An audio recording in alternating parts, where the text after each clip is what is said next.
Once called the most interesting man in politics, Kentucky Senator Rand Paul has seen his presidential fortunes rise and fall faster and farther in recent months than even the savviest pundits could have predicted.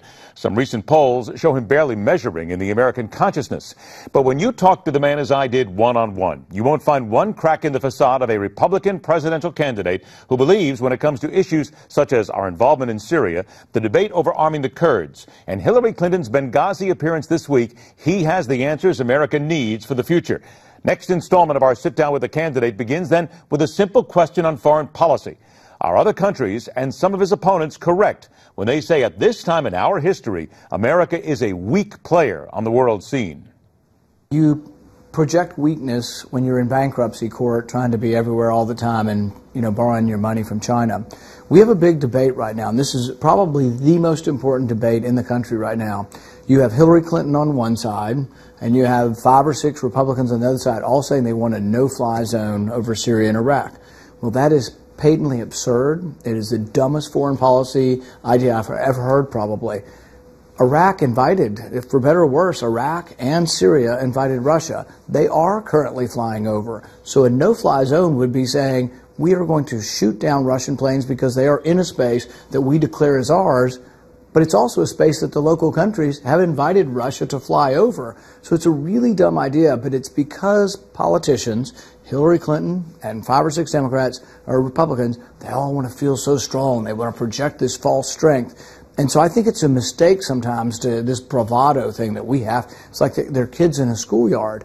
We need to be more wise about our foreign policy and understand what is in American interest, and also realize that a confrontation or a World War III with a nuclear power is probably not a good idea. So do we then in places like Syria simply put our hands up and say, hands off, go ahead, do whatever you want, kill yourselves, bomb away, and we're going to just sit back? No, I think what we do is we determine what are American interests, and then we try to amplify those who are in favor of American interests. So, for example, the Kurds, I think, do amplify American interests, and I would arm them, and I would encourage them, and I would help the Kurds. Not only would I help them, I wouldn't send the weapons to Baghdad and say the Kurds have to beg for them.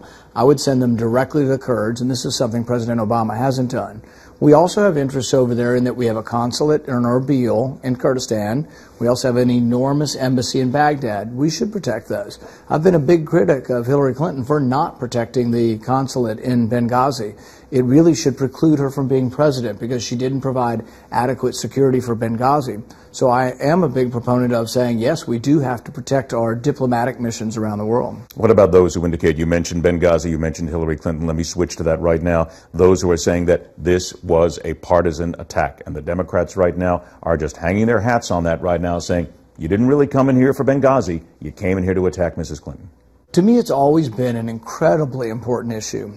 When Bill Clinton was president, they had the attack in Mogadishu that was a disaster, and it turned out in the investigation that they didn't provide adequate military support that was requested. Les Aspin was Secretary of the Defense at that time. He was pushed out of office because he didn't do what was needed for our troops. Hillary Clinton did the exact same thing when she was asked repeatedly for more support all throughout this. And that's why I think the issue is more about in Benghazi, whether or not she showed wisdom and whether or not she provided adequate security when it was requested. That's even bigger than all the emails. I know we've spent a lot of attention on the emails, but to me the investigation, and there should be an investigation, a thorough investigation, because this goes to whether or not she has the wisdom and the judgment to be commander-in-chief. And I think by failing to provide adequate security in Benghazi, she failed the test. She talked a lot about the 3 a.m. phone call when she ran against Obama. She had her 3 a.m. moment, and the phone just kept ringing, and she didn't pick it up. So I think it is an important question for us. Let me talk about the campaign to become president of the United States. The polls come out. Look, we all look at these polls, and they're ridiculous at this point of the year, because at one point Herman Cain, a year out, was said to become the next president of the United States.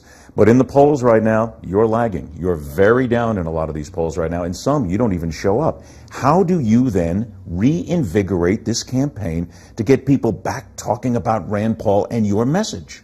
I think probably it's going to take voting to get that, and success in voting or success in polling. We do have an amazing operation. I think we have a probably better on-the-ground game than any other campaign out there. We have campaign coordinators in all 99 counties in Iowa. We have 600 precinct chairmen. We have enrolled 1,000 students to caucus for us, and we have a goal of having 10,000 students. We're the only candidate that can motivate students and independents. Those are two pretty potent weapons in Iowa where independents are allowed to vote in the Republican primary. When you're splitting the vote 10 ways and you have a niche that you can find. I'm also the only candidate that says the government shouldn't really be collecting your phone records.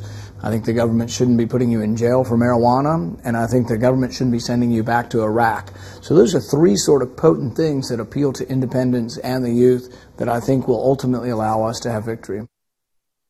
The man who still focuses on becoming president. There's more from Rand Paul this week right here on The Hard Line. Join us, 9 o'clock Eastern Time, 6 o'clock Pacific Time, and you'll hear more, specifically also what he said about Donald Trump. What do you then think about this candidate? Is Rand Paul your candidate? And what does he say? Does he say enough that resonates with the American voter? Tell us. We'll talk about it, and we'll continue right here on The Hard Line.